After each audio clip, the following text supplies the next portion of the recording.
Depuis le début de la semaine, les différents messages nous rappellent quel devrait être notre comportement en tant que chrétien. La méditation d'aujourd'hui nous dresse le portrait de celui-là même qui est à l'origine du christianisme, l'exemple, le modèle, notre modèle du mode de vie chrétien, Christ, l'incomparable.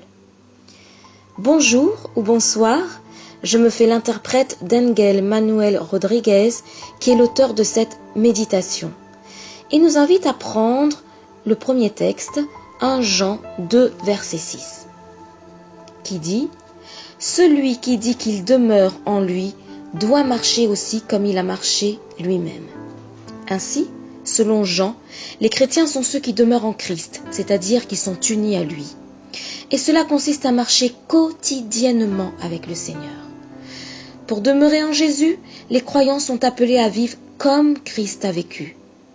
Pour Jean, demeurer en Christ, c'est tout un processus qui consiste à communier avec le Père, le Fils, le Saint-Esprit et avec les croyants. Donc le christianisme est démontré dans notre façon de vivre pour Dieu et pour les autres. Prenons un deuxième texte, toujours dans le même livre, 1 Jean chapitre 1 verset 3. « Ce que nous avons vu et entendu, nous vous l'annonçons à vous aussi, afin que vous aussi vous soyez en communion avec nous. Or, notre communion est avec le Père et avec son Fils, Jésus-Christ. » La vie de Jésus était caractérisée par une puissance transformatrice. Nous avons accès à cette puissance en écoutant ce qu'il a dit, ce que nous avons entendu, et en faisant ce qu'il a fait, ce que nous avons vu. En d'autres termes, en nous modelant à la fois selon son discours et ses actes. Discours et actes. Jésus est l'exemple ultime et suprême de la façon dont les chrétiens doivent vivre, à savoir marcher comme il a marché. L'objectif de Jésus était de transformer le cœur et la vie des gens. Il va y parvenir à travers son discours et ses actes. Ce qu'il va dire et ce qu'il va faire va changer radicalement la vie de ceux qui l'entendaient et le voyaient. Nous allons maintenant nous arrêter un moment sur son discours et je vous demanderai de préparer le texte de Matthieu chapitre 5. Il est intéressant de voir les endroits où Jésus parlait. Il parlait aux gens dans les rues de la ville, sur le parvis du temple, au bord de la mer, un peu partout là où il se trouvait au cours de ses voyages. Et qu'est-ce qu'il disait ? Jésus révélait les valeurs et les principes du royaume de Dieu.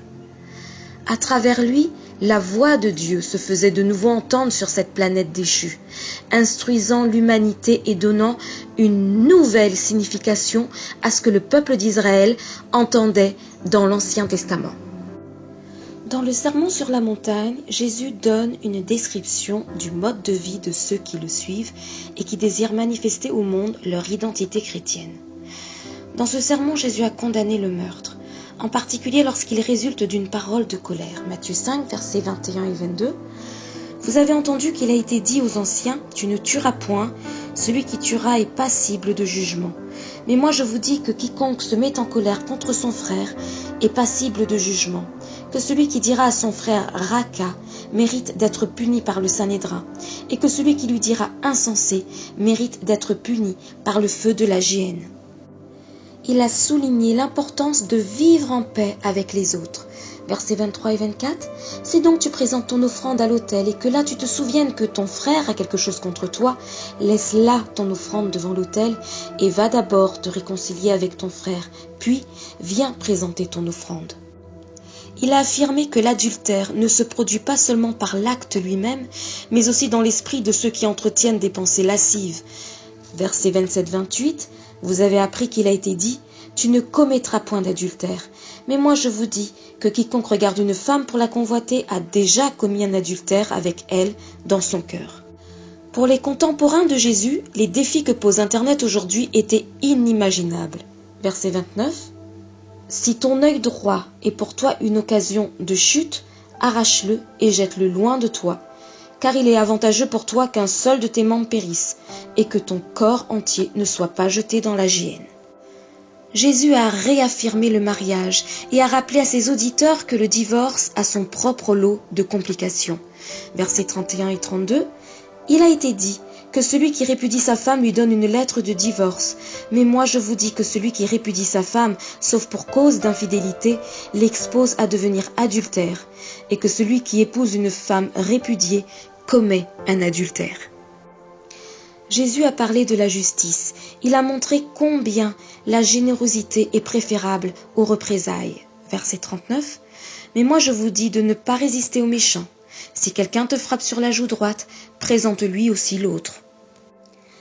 Il a aussi montré en quoi l'amour même pour nos ennemis est l'une des caractéristiques de la spiritualité authentique et le reflet le plus clair du caractère de Dieu. Verset 44. Mais moi je vous dis, aimez vos ennemis, bénissez ceux qui vous maudissent, faites du bien à ceux qui vous haïssent et priez pour ceux qui vous maltraitent et qui vous persécutent, afin que vous soyez fils de votre Père qui est dans les cieux. Jésus nous a exhortés à prendre soin des nécessiteux plutôt qu'à nourrir notre égoïsme. Nous continuons au chapitre 6, versets 3 et 4.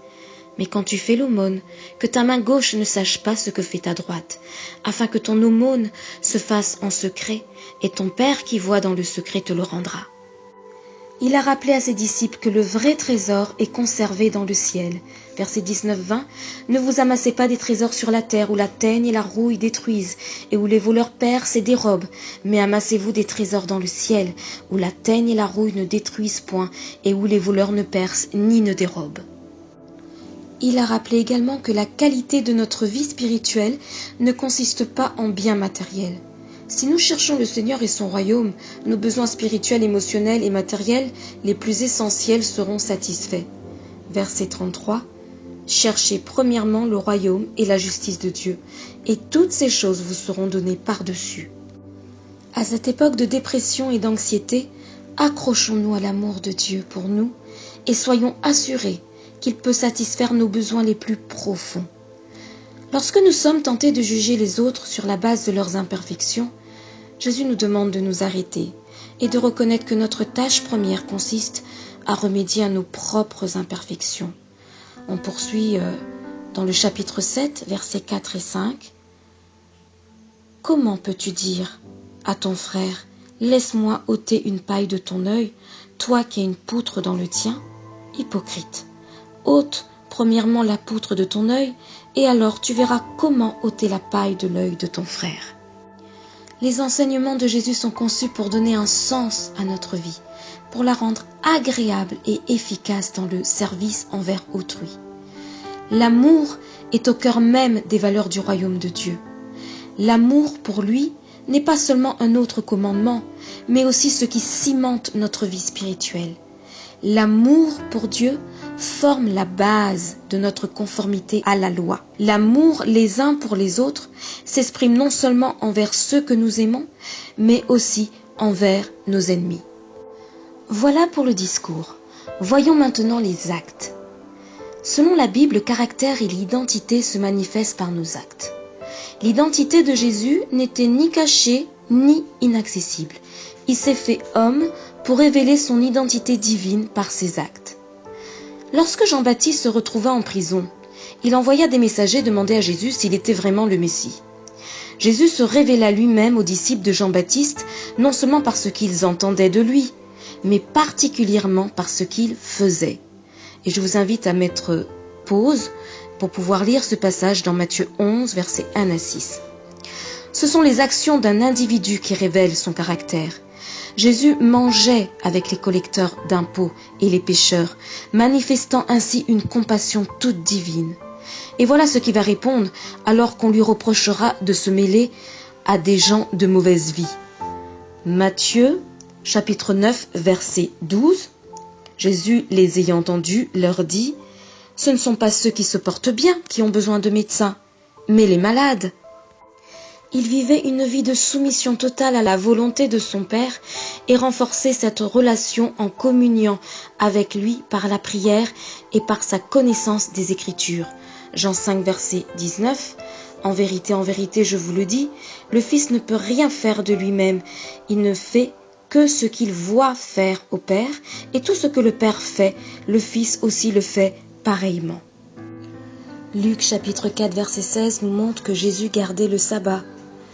Il se rendit à Nazareth où il avait été élevé et selon sa coutume, il entra dans la synagogue le jour du sabbat. Il aimait ses ennemis et priait pour eux, comme nous le voyons dans Luc 23 verset 34. Père, pardonne-leur, car ils ne savent ce qu'ils font. Ils se partagèrent ses vêtements en tirant au sort. Il vainquit le mal lors de la tentation dans le désert, que nous pouvons lire dans Matthieu 4, versets 1 à 6, en délivrant ceux qui étaient dominés par des démons et en guérissant les malades. Marc 1, verset 34. Il guérit beaucoup de gens qui avaient diverses maladies. Il chassa aussi beaucoup de démons et il ne permettait pas aux démons de parler parce qu'il le connaissait. En voyant Jésus opérer des miracles, dont la guérison de 2 hommes aveugles, les gens reconnurent qu'il plaçait sa puissance incomparable au service des autres, parce qu'ils vont dire « Si cet homme ne venait pas de Dieu, il ne pourrait rien faire ». On peut lire cela dans Jean 9, verset 33. Chaque acte, chaque action de Jésus reflétait son identité, décrivant ainsi le mode de vie de ceux qui le suivraient et constitueraient son Église. Sa vie tout entière fut une manifestation de l'amour infini de Dieu pour ses créatures. Sa crucifixion sur la croix pour ôter notre péché est l'ultime démonstration de l'amour de Dieu pour l'humanité. Et j'ai choisi de vous lire le texte de 1 Jean, chapitre 4, versets 7 à 10. Bien-aimés, aimons-nous les uns les autres, car l'amour est de Dieu, et quiconque aime est né de Dieu et connaît Dieu. Celui qui n'aime pas n'a pas connu Dieu, car Dieu est amour. L'amour de Dieu a été manifesté envers nous en ce que Dieu a envoyé son Fils unique dans le monde, afin que nous vivions par lui. Et cet amour consiste non point en ce que nous avons aimé Dieu, mais en ce qu'il nous a aimés et a envoyé son Fils comme victime expiatoire pour nos péchés. C'est à nous maintenant de suivre l'exemple et de démontrer par nos actes et notre discours que nous sommes chrétiens. Voici maintenant une petite histoire qui illustre une bonne conduite d'un chrétien et qui aurait très bien pu se passer à Mayotte. Un jour, alors que je visitais un pays dans lequel musulmans et chrétiens cohabitent, j'ai pris un taxi pour me rendre à une réunion. Au cours de la journée, j'ai demandé au chauffeur de me parler de sa vie religieuse. Il m'a répondu dans un large sourire « Je suis musulman ». Je lui ai parlé de quelques-uns de mes amis musulmans et lui ai mentionné à quel point ils sont dévoués à Allah. Il m'a posé à son tour des questions sur ma religion et je lui ai répondu que j'étais un chrétien adventiste du 7e jour. Il a ri de joie et a pratiquement crié. Il y a beaucoup d'adventistes dans mon village et ils sont de meilleurs musulmans que moi.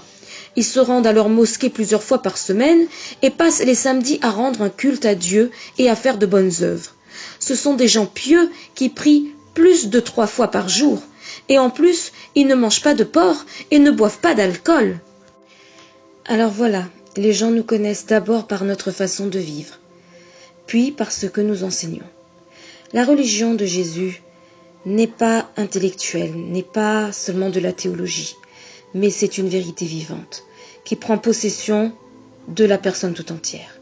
C'est une vérité qui transforme, une vérité qui modifie radicalement notre façon de penser, de parler et d'agir. Ellen White a écrit « Le Christ est notre modèle, l'exemple parfait et saint que nous devons suivre. Jamais nous ne l'égalerons, mais nous pouvons lui ressembler dans la mesure de nos possibilités. » Ce type de religion que nos semblables voient à travers nos actions permet à ceux-ci d'entendre et de découvrir la vérité. Il consiste à marcher comme Christ a marché. Amen. Prenons un temps maintenant pour la réflexion avec ces 3 questions. Pourquoi la Bible présente-t-elle Christ comme notre exemple? Pourquoi devons-nous aligner notre vie sur celle de Jésus? Pour être parfait? Pour être accepté de Dieu? Pour servir les autres? Ou une combinaison des 3? Et enfin, selon vous, est-il approprié dans certaines circonstances de cacher notre identité adventiste? Prenons un moment pour méditer sur cet enseignement à travers ces questions et laissons le Saint-Esprit continuer à transformer notre cœur, mais aussi nos vies, afin de marcher véritablement comme Christ a marché. C'est ma prière pour vous ainsi que pour moi-même. Que Dieu nous bénisse. Amen.